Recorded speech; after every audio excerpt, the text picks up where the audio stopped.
Hello everyone, I'm back with another figure comparison and yes, this is real. I'm comparing him against these two, or I guess all of them compared to one another. The reason why is because I want to do a Godzilla 2000 themed, and I originally thought to put these two, but I said, you know what, screw it, I might as well throw in a Panic and Destruction Godzilla in. So we're going to be judging this off of a 5-rounder this time, since none of them technically come with any accessories. So we're going to have sculpt and paint, articulation, size, price, and availability. So sculpt and paint, which I can immediately knock out these two like easily because these two are the exact same mold. Just one's casted in a translucent glittery vinyl, one's made of a solid vinyl. It's actually really stiff and sturdy. Both this one's made up of like kind of like a grayish green color, especially with like individual teeth and a tongue painted really well. The eyes is really painted well. The spines are beautiful on this thing. I don't know what happened here. Probably just like a deformity on this. The spines are not too pliable, so if you're giving this to a kid, definitely be careful. Have a little scuffs. Tail's looking pretty fine too. Very short, very stubby, very stylistic choice. I like it. The what are you called again? I've had you for years. Okay, I'm having a serious brain fart. I seriously Fusion series. There you go. Why did I forget Fusion series? I am such a dum dum. Anyways, it's made of kind of like a darker tone than this one because you can see it here how this is kind of purplish while this one's kind of more magenta-ish pink, but it's still pretty cool to look at. This time it actually is pliable compared to those. We have kind of like a grayish green going on, really yellow-ish peachish kind of claws going on, same kind of base paint, though I will say it probably looks a tad bit better on this one because this one kind of has cracks in the paint while this one's kind of pure clean, which is weird because I've had this one for longer. Probably because I bought this one mint and this one used.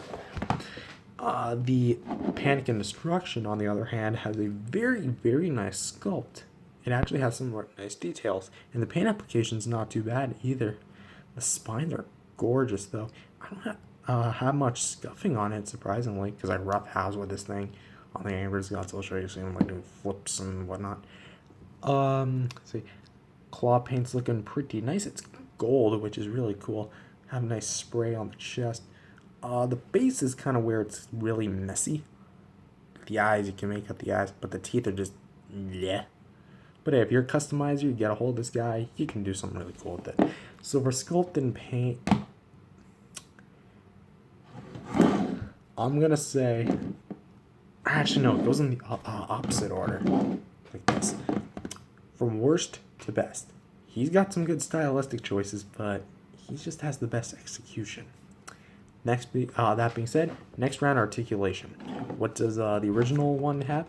Well, it has 2 rotations at the arms, 2 rotations at the legs, and nothing at the tail. But I do know if you break this glue seal, you'll get a 5th point. I don't think this is an extra point because you can kind of see there's like a seam line right there. It's kind of well camouflaged in there. Actually, you can barely see it. You can see a bit of glue on there. But if you try to break that, you're gonna end up breaking the tail off. Same thing goes with this one. However, what makes this guy a bit better is that not only is he made of a more softer plastic, which adds for more flexibility, but you can actually kind of get a little bit of pliability out of this guy, so you can kind of bend him. There's no wires in there, so don't expect to like have him close mouth and then stay like that. He'll just go right back. The Panic and Destruction Godzilla has a rotation at the head, movement at the arms, movement at the legs, and there goes Fusion series, and movement at the tail. So I can't believe I'm saying this, but worst, middle, best. He's a bit above him because of his flexible plastic, but he wins above all of them because of his superior movement or the amount of joints. Next, we're going to talk about size, and oh boy, here comes the hate train.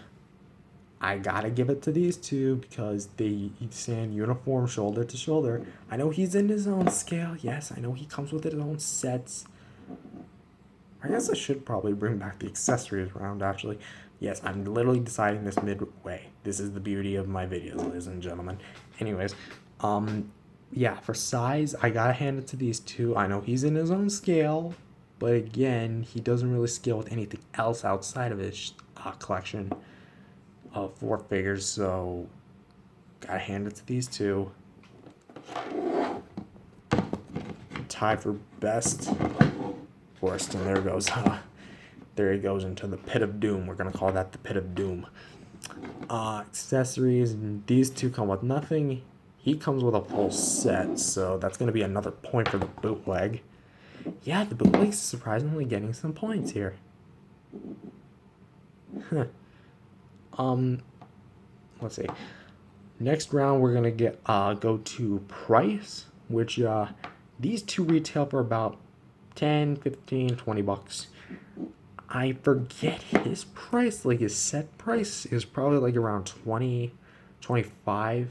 I've seen some listings of 30, but that's just the aftermarket. So, I mean, these guys were never available to retailers, so of course it'd automatically be the aftermarket. But even then, I've seen these guys go for more than they do. So,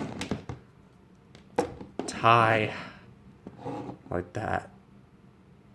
And again, availability is going to be the exact same. You can only find him on eBay and Amazon, or I guess some sort of aftermarket websites. You can find these two pretty much at any major retailer because Bandai has been reissuing some of their figures. At least this guy, at the very least. He hasn't been reissued in a while from what I've heard. So we're going to kind of put him in the middle a little bit. Should we give him time? But he hasn't been reissued. I don't know, we're going to say maybe a quarter point. He gets a point. He gets like half a point maybe, and he gets no point. So let's tally this up. He won the point in articulation and accessories. He won the point in sculpt and paint. And what was it? Price.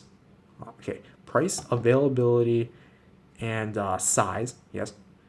And then he won the point in terms of size, availability, and price. Or at least like 1 point in terms of the tie thing. So from worst to best, the Fusion series is the winner. I can't believe it. I literally found this out. I don't do my battles beforehand. So that's kind of what makes it really cool. So yeah, that's kind of like my little round here. I'm actually very surprised of how well these bootlegs have been doing. Like when a bootleg actually gets a point, that's actually kind of scary, meaning that something is better about the bootlegs than the actual product. I'm not saying he's a direct copy of them, but what I am trying to say is that if you're trying to pick a 2000 Godzilla, because these are the 2000 Godzillas I have. I mean, he's sporting the Godzilla 2000 colors, and he's the exact same color scheme as him, so come on. I do know there's a gray spine variant, but that looks more like Tokyo SOS. Do you want me to track one down and do a fight with the NECA one? I should do that. But that being said, I hope you guys liked this video. If you did, subscribe to the channel, and I'll see you guys next time. What the heck? Okay, guys, I'm literally finding this out now. I have had this figure for years, and I have never noticed... Come on, get in there. I have never noticed that small little Axis piece of plastic on top of the forehead. You're all dusty. He's been on the shelf all these years. Yeah, that's the quality of bootleg for you, buddy.